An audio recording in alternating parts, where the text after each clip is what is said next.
Pilot connection ছিল। Pilot কানেকশানটা কি? Total ওয়ারিংটা এইরকম একটা বক্সে টেনে আনা হতো এবং সেখানে ফিউজ এবং ইন্ডিকেটর ব্যবহার করা হতো। এটা অনেক ওল্ড মডেলের। যখন কোনো লাইন শর্ট সার্কিট হয়ে ফিউজ উড়ে যাবে তখন ওই নিচে থাকা ইন্ডিকেটরটা শো করতো। এটা অনেক পুরানো, তখন ওই সিস্টেমটাই ছিল। বর্তমানে এখন কাজের জায়গাগুলো অনেক সহজ সাধ্য হয়ে গেছে।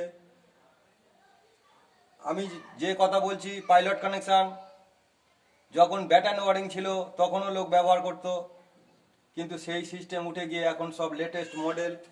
এবং এই যে দেখুন প্লাস্টার কমপ্লিট করা ওয়ালে আমরা কাজ করছি, এর যা কিছু কাটিং করা হয়, কাটিংটাকে সম্পূর্ণ 1/2 ইঞ্চি করে প্রত্যেক দিকে বেশি রাখা হয়।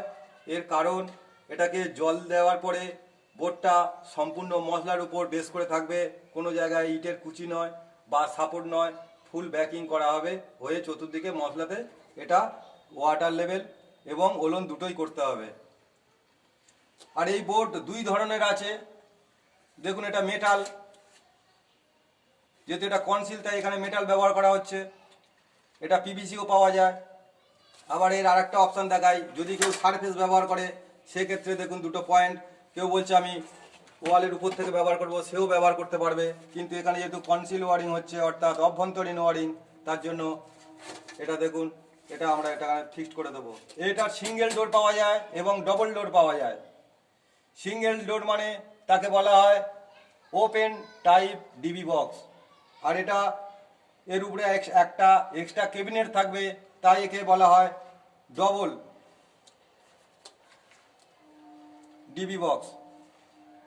তাহলে এমসিবি যে বক্সের দুই ধরনের পাওয়া যায়, একটা কনসিল সিঙ্গেল ডোর আর একটা কনসিল ডবল ডোর।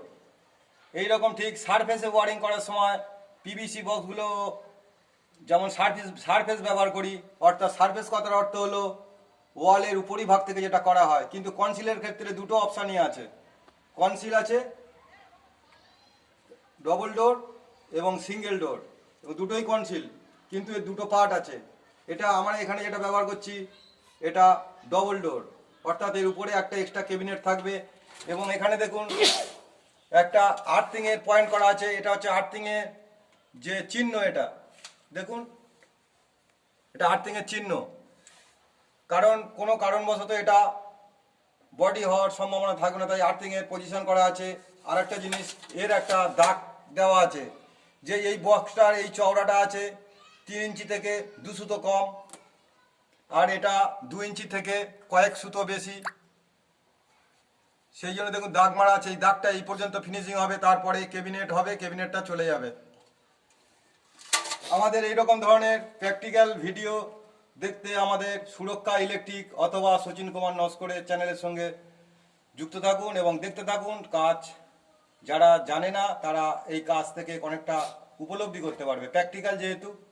কারণ আমরা দেখেছি যে অনেকে বড় বড় ইনস্টিটিউট থেকে পড়াশোনা করে তারা প্র্যাকটিক্যাল কাজের জন্য আমাদের বিভিন্ন ইলেকট্রিশিয়ানের কাছে যোগাযোগ করে এবং তারা কাজ করে, তার পরবর্তী অপশানে তারা ভালো পজিশন পেলে তারা চলে যায়।